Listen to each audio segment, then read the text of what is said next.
Hi everybody, this is Brian here again from touringplans.com, and I have another map. These are probably my favorite videos to shoot.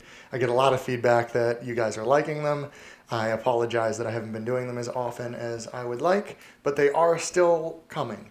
This one, as you can tell, and as you've probably seen in the description already, is Epcot. I also have videos on Animal Kingdom with Pandora, as well as some Magic Kingdom videos, specifically the opening procedure there and the security, that both of which have changed within the last few months or so. I will also be doing some other parks, non-Disney parks. I'll do both Universal Orlando parks. I'll do both Disneyland and Disney's California Adventures in time. If you have a preference on which one I do next, go ahead and vote in the comments below, and I will gladly do whatever the highest vote total is. For now, we're talking about Epcot. There's a few strange things with Epcot that we have to talk about first. One, there's actually a staggered opening. The park opens at 9 a.m. And you'll have to bear with me, this map it's upside down for the way I think of Epcot, although this is actually north to south here. I always think of Spaceship Earth as being at the bottom, even though it's at the north end. But either way, the park itself opens at 9 a.m., but it's actually just Future World up here, where Spaceship Earth is, the land, Test Track, Soarin', all those. Those open at 9 a.m. World Showcase, the countries, actually don't open until 11 a.m., sort of. Some of them do open earlier. You can go to France for breakfast, for instance. You can go to Norway. The Frozen Ever After attraction does open at 9 a.m. The Akershus character meal also opens at 9 a.m. When you're there at 9 a.m., you're really only utilizing this half of the park. So that makes it a little bit tricky because people don't spread out quite as much. Now, it's still a pretty big area right here. And any one of you who have been to Epcot know that Epcot is enormous. So it's not like I'm talking a tiny area, like everyone's crammed into Main Street USA or something. But it's still something to consider. The other thing to consider is the multiple entrances. The main entrance is right here, the one that walks you right into Spaceship Earth. But down here is the International Gateway. This is the one that comes from Beach Club, Yacht Club, which are not on this map, which is why I'm pointing at my wall.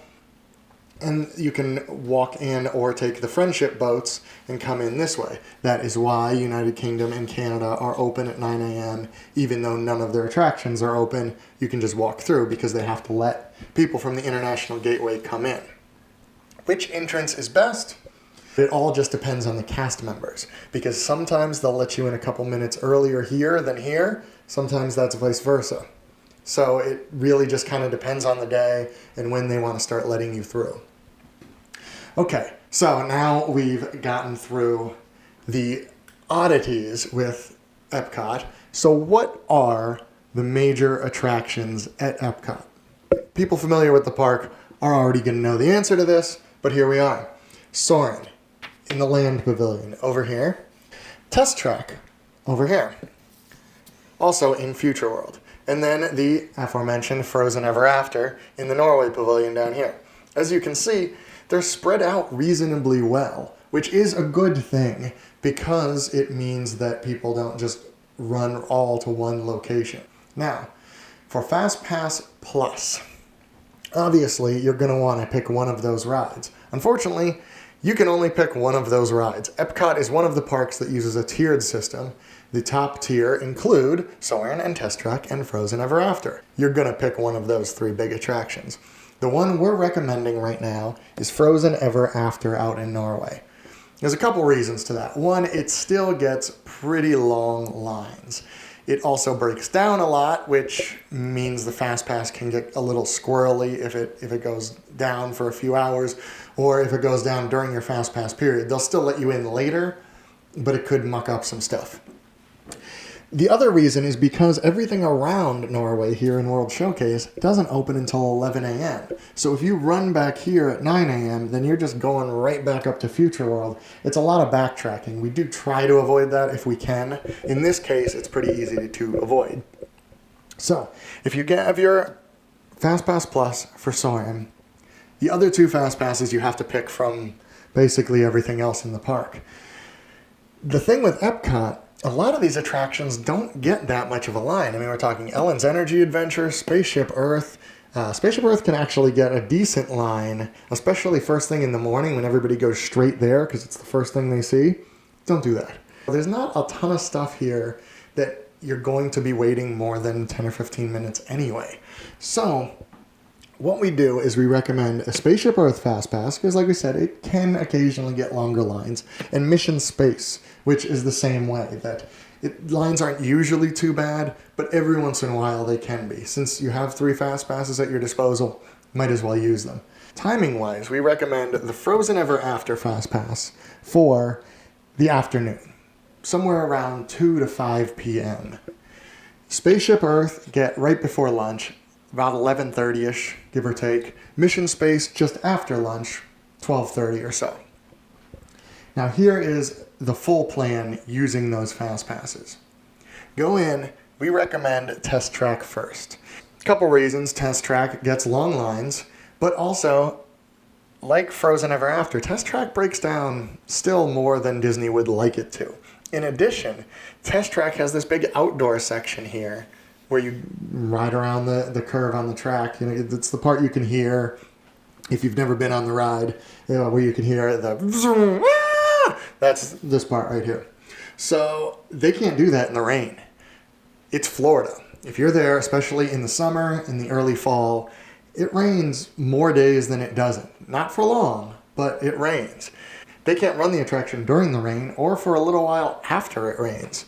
So get in there early while you can, and you don't have to deal with any of that later. Frozen Ever After, while it still breaks down occasionally, they can at least do it in the rain, so that's helpful. So, first you're going to Test Track. Then you're going all the way back over to Soarin'. It's a little bit of walking, but trust me, it's the way you're going to want to do it. Because if you wait until later, Soarin' will have a wait 45, 60, 75 minutes, which, isn't bad for a super headliner like Soarin', but if you head over there right after Test Track, you're looking at 30 or less, more likely around 20, 25. That's much, much better. So do that, and then after this, there's not as much walking, I promise. So, hike back over here to the land, ride Soarin'. While you're in the Land Pavilion, also do Living with the Land, which at that time of the morning, we're talking it'll be probably 10, maybe not even 10 if you walk quick. So at that time, Living with the Land won't have much of a wait. You can blow through there. If you want to see the Lion King Circle Theater thing that I forget the name of, it's one of the few attractions in Disney World that I've never seen. I just never really had the inkling to do so. And I kind of kept thinking it was going to be taken away and replaced with something, but it's still there. Maybe next time I'm there, I'll try to see it too. So I think that might complete my list. My other ones I hadn't seen were the American Idol Experience and Race and Car Stunt Show Spectacular at Hollywood Studios that I can't remember the name of for some reason, but both of those are gone, so I will never see them. Anyway, once you're done in the Land Pavilion, go into the seas, do the seas with Nemo and Friend, poke around if you'd like to in the aquarium for a little while, come down here, do Imagination, Journey into Imagination with Figment. Both of those rides will most likely be under a 10-minute wait. By then, it should be time for your Spaceship Earth Fast Pass. Do Spaceship Earth. Then you can grab some lunch. If you feel like taking a walk, you can come down into World Showcase at that point for lunch. If not, Sunshine Seasons in the Land Pavilion is a good option for lunch. Then you do Future World East over here. If your Mission Space Fast Pass is active, you can do that. You can do Ellen's Energy Adventure. Then it's off to World Showcase. You have your Fast Pass already for Frozen Ever After, which you should be getting pretty close to by this point. There's the Grand Fiesta Tour in Mexico. So you start this way. Spend some time in Mexico, do the Grand Fiesta Tour. Depending on the timing of your Frozen Ever After Fast Pass, you go do that, China, and so forth around the world. And that's basically it for Epcot. I told you it was a pretty easy one to figure out. Once you nail down those 3 attractions, the rest is pretty much gravy here. If for some reason you want to get a Fast Pass, or if you have a trip this summer and you already have a Fast Pass for Soarin' or Test Track, don't worry about it. Just do the plan in kind of the opposite way. If you have a Soarin' Fast Pass, come down do Frozen Ever After first, hit Test Track on the way back, then go back around.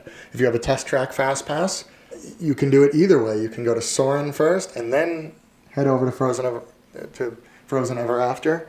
Or, more likely, what I would recommend is to hike back to Frozen Ever After and then back. That one involves the most walking.